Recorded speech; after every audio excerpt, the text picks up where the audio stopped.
Assalamualaikum warahmatullahi wabarakatuh. Pada kesempatan kali ini, saya Relih Karatri, SEMM, akan menjelaskan mengenai tentang jenis-jenis modal, di mana ini merupakan materi ajar dari Manajemen Keuangan 2 Universitas Muria Kudus. Oke, langsung saja saya akan menjelaskan tentang jenis-jenis modal yang disusun oleh saya sendiri, di mana sumbernya berasal dari buku Bambang Lianto tahun 2008 tentang dasar-dasar pembelanjaan perusahaan edisi keempat. Nah, di sini teman-teman sudah pada tahu di mana kalau modal itu jenisnya ada modal asing dan modal sendiri. Modal asing atau pinjaman atau kreditur adalah modal yang berasal dari kreditur dan merupakan hutang kewajiban bagi perusahaan seperti hutang jangka pendek, jangka menengah, dan jangka panjang. Jadi, untuk modal asing ini teman-teman simpelnya ini adalah utang. Utang perusahaan ke luar gitu ya. Bisa berupa jangka pendek, jangka menengah, ataupun jangka panjang. Jangka pendek di sini berarti waktunya itu pendek, di mana perusahaan hanya meminjam modal hanya kurang dari 1 tahun karena jangka pendek. Tapi kalau jangka menengah itu antara 1 sampai dengan 10 tahun. Sedangkan untuk jangka waktu panjang berarti lebih dari 10 tahun. Seperti itu. Lanjut kita ke modal asing. Modal asing di sini adalah yang pertama, saya akan menjelaskan tentang jangka pendek, di mana kurang dari setahun. Contohnya itu ada kredit rekening koran, kredit dari penjual, pembeli, ataupun wesel. Kalau kredit dari rekening koran yang merupakan adalah bank di sini memberikan batas plafon yang tidak diambil sekaligus, tetapi sesuai dengan kebutuhan. Jadi misalkan perusahaan membutuhkan modal untuk buka cabang baru yaitu 1 M. Tapi namanya pembangunan itu tidak langsung kan ya, tidak langsung jadi pada hari itu, tapi bertahap, misalkan dibangun dalam waktu 2 bulan. Jadi si perusahaan A akan mengambil modal di bank, minjem ke bank itu bertahap 500 juta dulu pada bulan pertama, lalu 500 juta lagi yang pada bulan depannya, seperti itu. Lalu ada kredit dari penjual. Di sini kredit yang terjadi jika terjadi penjualan secara kredit. Ini gampang banget. Jadi dilakukannya ketika pemasok ini memberikan modal kepada pembeli itu dilakukan secara kredit, berarti diangsur gitu ya.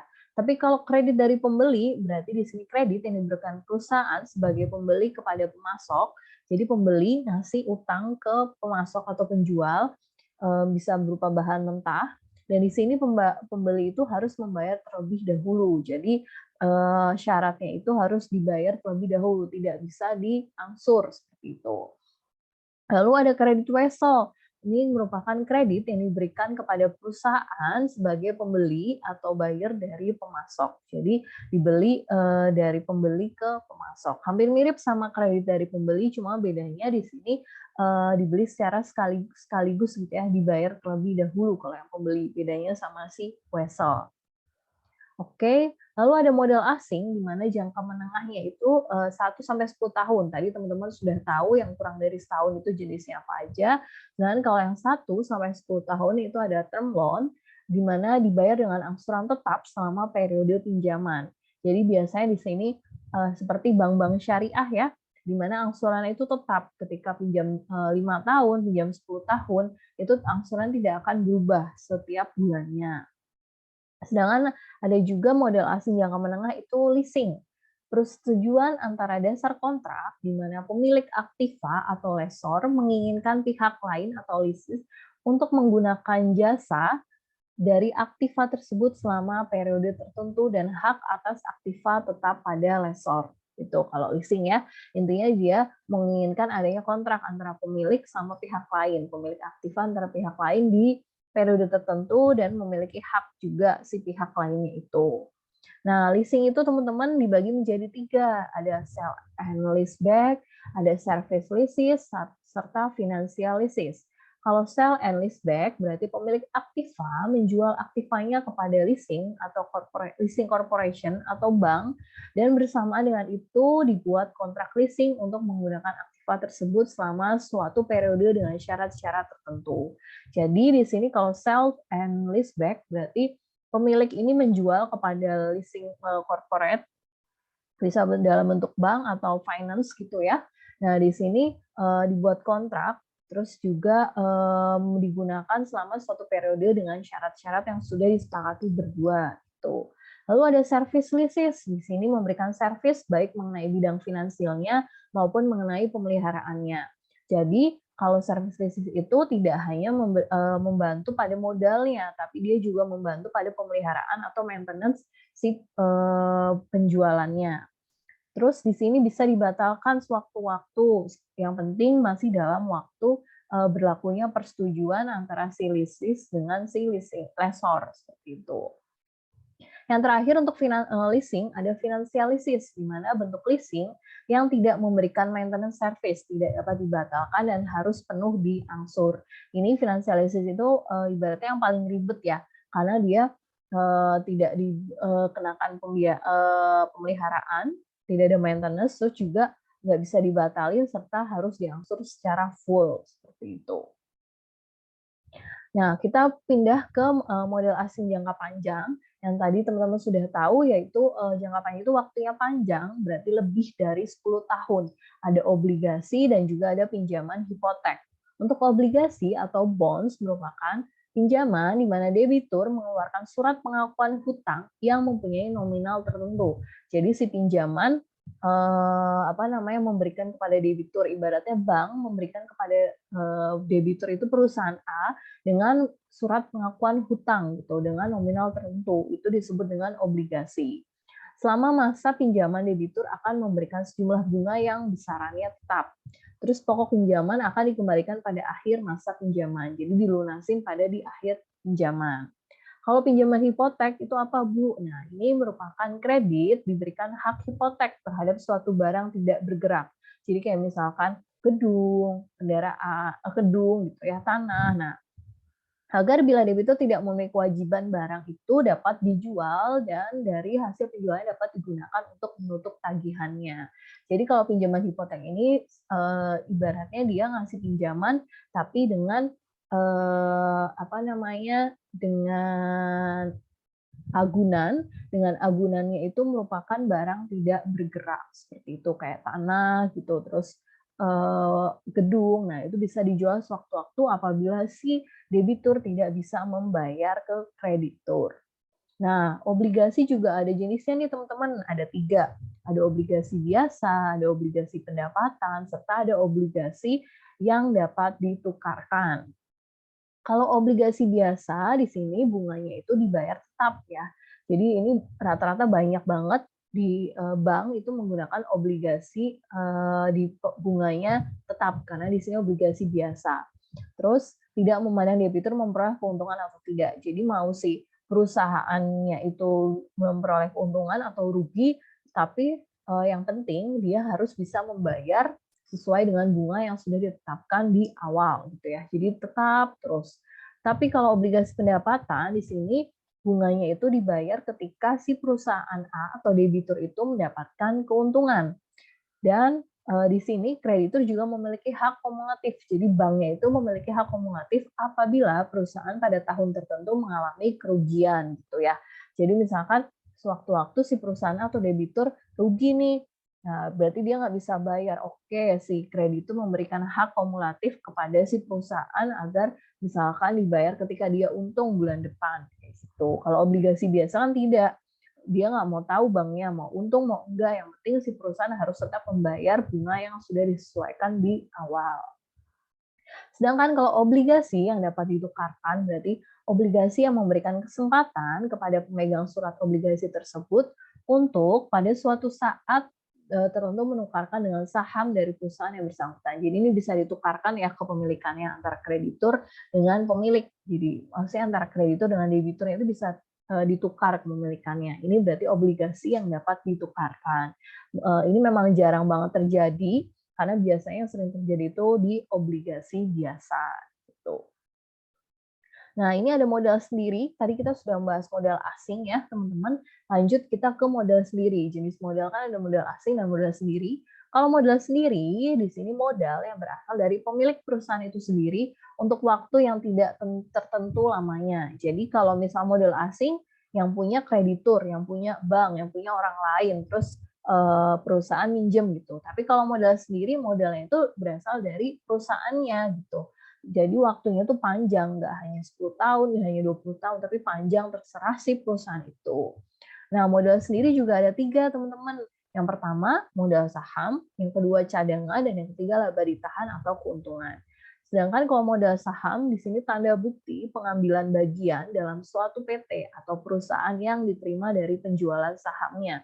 Jadi misalnya perusahaan ini sudah TBK gitu ya, sudah go public, sudah boleh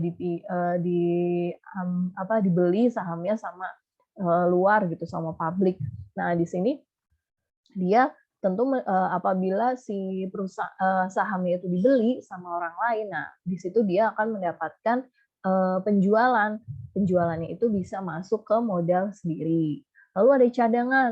Cadangan yang dibentuk dari keuntungan yang diperoleh oleh perusahaan selama beberapa waktu yang lampau atau tahun berjalan. Jadi cadangan ini keuntungan yang didapat bisa dari 2 tahun sebelumnya, atau bisa dari tahun kemarin, atau bisa juga hari ini gitu ya, itu disebut dengan keuntungan cadangan gitu.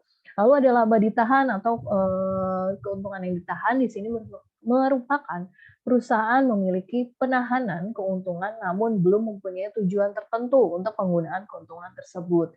Jadi si perusahaan di sini bingung gitu ya, dia punya laba dari tahun kemarin gitu, sebesar 100 juta, tapi dia belum tahu nih tahun ini labanya mau dipakai buat apa, sedangkan buat produksi masih ada, buat penjualan juga masih ada, jadi dia bingung nih buat apa. Nah itu disimpan dulu modalnya, atau modalnya itu ditahan, keuntungan yang dijadikan sebagai keuntungan yang ditahan, nah itu disebut dengan modal sendiri, karena keuntungan dari tahun kemarin 100 juta dia simpan dulu karena belum tahu buat apa, itu disebut dengan modal sendiri. Nah, modal saham tadi ada 3 juga teman-teman, ada saham biasa, saham preferen atau saham prioritas, dan ada saham preferen kumulatif.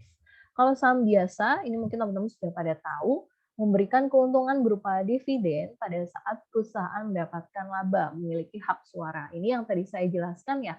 Jadi perusahaan sudah go public, perusahaan A sudah go public, bisa dibeli oleh masyarakat. Nah, di sini akan mendapatkan laba si perusahaan A karena sahamnya dibeli oleh si masyarakat. Nah, di sini disebut dengan saham biasa.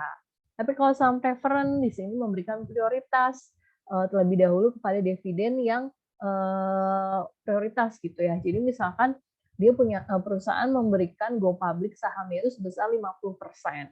Terus untuk saham biasa 10%, 40% untuk saham preferen atau saham prioritas. Nah, dia akan memberikan dividen atau keuntungannya itu 40% dulu ke saham preferen atau ke pemilik si prioritas itu. Prioritas mendapatkan kekayaan saat likuidasi dan tidak memiliki hak suara. Lalu ada saham preferen kumulatif, di mana ini intinya sama dengan saham preferen yang biasa, cuman bedanya dia memiliki hak kumulatif gitu ya. Jadi kalau yang tadi dia memiliki hak suara atau hak kumulatif, tapi kalau yang saham preferen kumulatif dia memiliki hak kumulatif. Ibaratnya ketika dia tidak setuju dengan perjanjian untuk saham, dia punya hak gitu untuk komplain gitu ya. Terus dia juga bisa punya hak untuk menuntut ketika dividennya itu tidak dibayarkan di waktu-waktu yang dulu-dulu gitu. Jadi dia punya kuasa lebih banyak gitu ya dibanding dengan saham preferen maupun saham biasa. Lanjut untuk cadangan, teman-teman ada cadangan ekspansi, cadangan modal kerja, cadangan selisih kurs, dan cadangan umum. Di mana teman-teman kalau cadangan ekspansi ini udah jelas, ini cadangan dilakukan oleh perusahaan ketika dia ingin melakukan ekspansi gitu ya.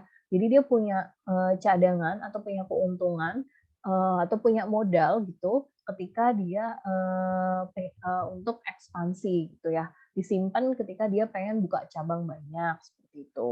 Tapi kalau yang cadangan modal kerja digunakan misalkan untuk dia menambah produksi gitu atau pengen launching produk baru gitu, itu merupakan cadangan modal kerja.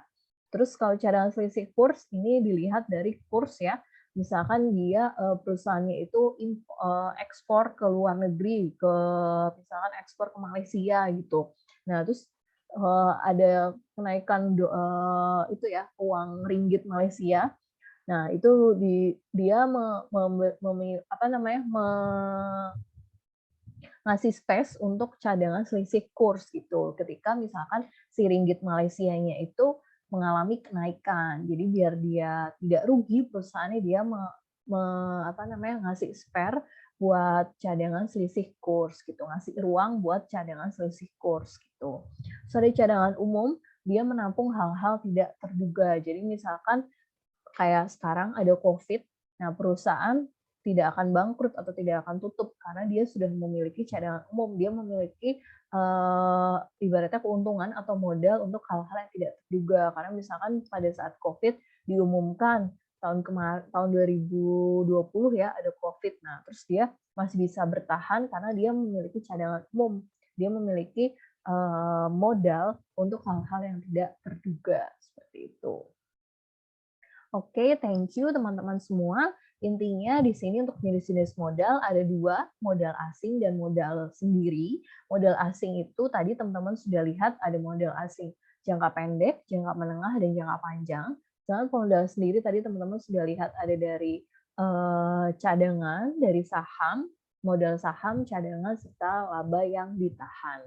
Sekian persentase dari saya, penjelasan dari saya. Semoga teman-teman manajemen keuangan 2 bisa memahami, dan apabila kurang paham bisa dibaca buku dari Bambang Rianto. Sekian, apabila ada salah kata saya mohon maaf. Wassalamualaikum warahmatullahi wabarakatuh.